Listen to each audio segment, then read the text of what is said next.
वसुदेवसुतं देवं कंसचाणूरमर्दनं देवके परमानन्दं देवके परमानन्दं कृष्णं वन्दे जगद्गुरुं। धन्यं वृन्दावनं येन भक्ति नित्यति यत्र च। वृंदावन श्रेष्ठ है जहाँ भक्ति महारानी नृत्य करती है। वृंदावन में भक्ति की महिमा है। वहाँ ज्ञान वैराग्य की इतनी चर्चा नहीं है जितनी भक्ति की चर्चा है। वहाँ भक्तों के चरित्र हैं, वहाँ अनेक भक्तों ने वास किया है। वृंदावन में जे बसे बसत मथुरा मंडल में, ते दया दृष्टि मोह पर करो। रघुनाथ गोपीनाथ राम भद्र दास स्वामी, गंजुमाली चित्त उत्तम बीठल मरठ नेह कामी।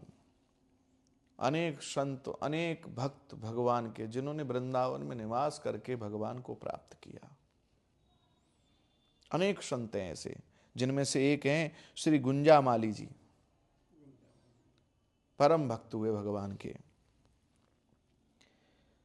श्रीमद गोस्वामी नाभाजी ने इनका वर्णन किया है। गुंजमाली जी जो हैं लाहौर में निवास करते थे, लेकिन भगवान की भक्ति की जब प्रेरणा जागृत हुई तो वृंदावन में आकर निवास किया। गुंजा की माला भगवान को पहनाते थे, स्वयं भी पहनते थे। इसी से इनका नाम गुंजामाली जी पड़ गया। ये पहले लाहौर में निवास करते थे। इनका चरित्र बहुत सुंदर है। इनकी पुत्र वधू विधवा हो गई थी, बेटे की बहू विधवा हो गई थी। तो इन्होंने कहा, देखो यह तुम्हारा पति का घर है, यह धन माल सब तुम्हारा है, तथा गोपाल जी को तुम ले लीजिए। अब तो गोपाल जी ही तुम्हारे पति हैं, ऐसा मानकर बेटा भगवान की सेवा करो, इसी में तुम्हारा जीवन सफल हो जाएगा। परंतु इनकी पुत्र वधू तो बार बार यही मांगती है कि हमें केवल प्रभु की सेवा ही प्रदान कर दीजिए।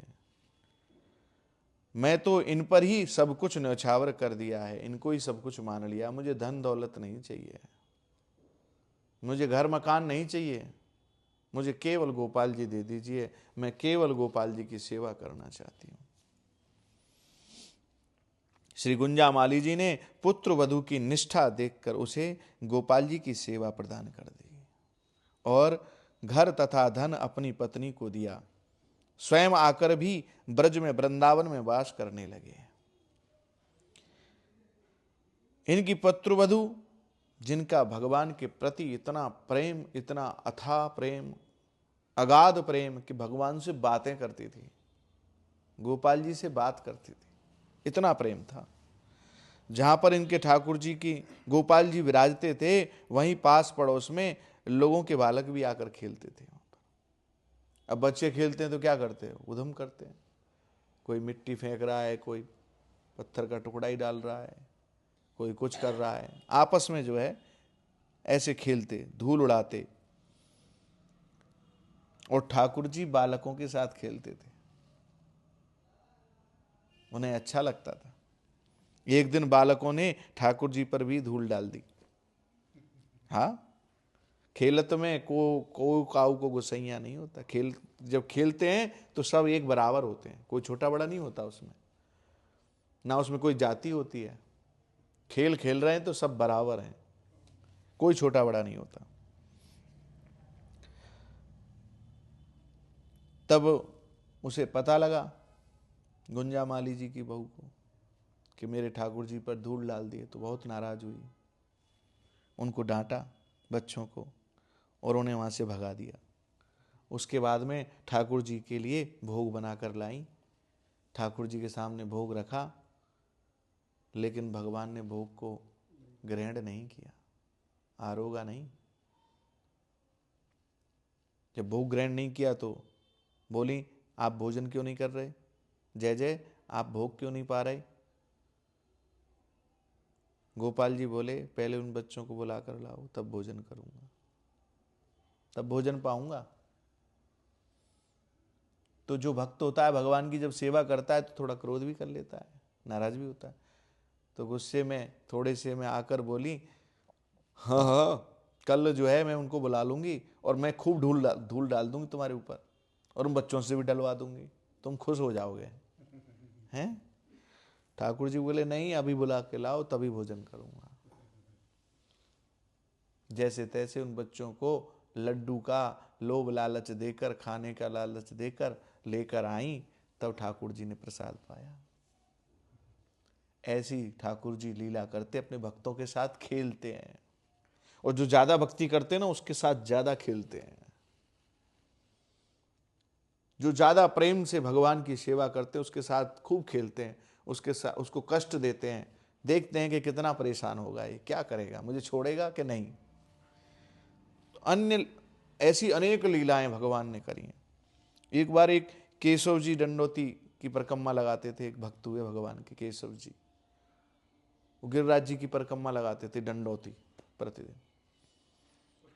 हाँ, तो एक दिन रात्रि में परिक्रमा लगा रहे थे, दंडोती लगा रहे थे, तो ठाकुर जी इनकी परीक्षा लेने आ गए।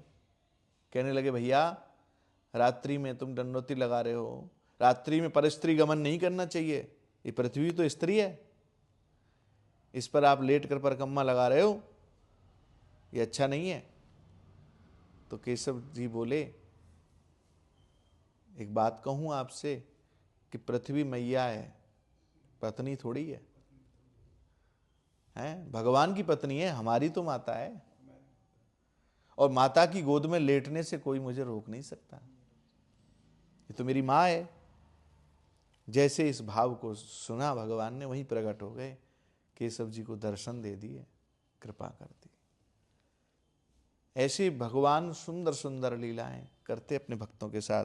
श्री कुम्मन दास जी के 7 पुत्र, जिसमें सबसे छोटे पुत्र हैं श्री श्रीनाथ जी के नित्य तथा विशाल जी के अवतार। एक बार कुम्मन दास जी श्रीनाथ जी से बोले, श्रीनाथ जी मतलब ठाकुर जी, उनसे बातें करते थे वो। कुम्मन दास जी ऐसे परम भक्त हुए भगवान के, वे नित्य सत्संग चाहते थे कि सत्संग हो, सत्संग में आनंद आता है। तो ठाकुर जी से बोले, देखो मुझे सत्संग के बिना आनंद नहीं आता, सत्संग तो मुझे चाहिए। तब ठाकुर जी ने कहा, अब जो पुत्र होगा ना वह परम भक्त होगा और नित्य ही सत्संग प्रदान करेगा तुम्हें। 10 माह बाद जब ज्येष्ठ कृष्ण दशमी को पुत्र उत्पत्ति का समय आया, श्री ठाकुर जी श्री कुम्मन दास जी को साथ लेकर एक ब्रजवासी के सूने घर में माखन खाने के लिए घुस गए। अब छीका ऊंचा होने के कारण श्री ठाकुर जी कुम्मन दास जी के पीठ पर चढ़कर मटका उतारने लगे और पीतांबर खिसक गया। पीतांबर खिसक जाने पर श्री ठाकुर जी 2 हाथ और प्रकट करके 4 हाथ कर लिए, पीतांबर पकड़ लिए 2 हाथों से और 2 हाथों से मटकी को पकड़ रखा है। श्री चतुर्भुज रूप को देखकर बहुत प्रसन्न हुए। इतने में एक गोपी आ गई। अब गोपी आई, दरवाजा छेक कर खड़ी हो गई। श्री ठाकुर जी ने मुंह में दूध भरकर गोपी के मुंह पर डाल दिया, उगल दिया उसके मुंह पर, ऐसे फूंक मारते हैं जैसे। गोपी अपना मुंह साफ करे तब तक दोनों भाग गए। ऐसी लीला भगवान श्री कुम्मन दास जी के साथ में मिलकर करते हैं।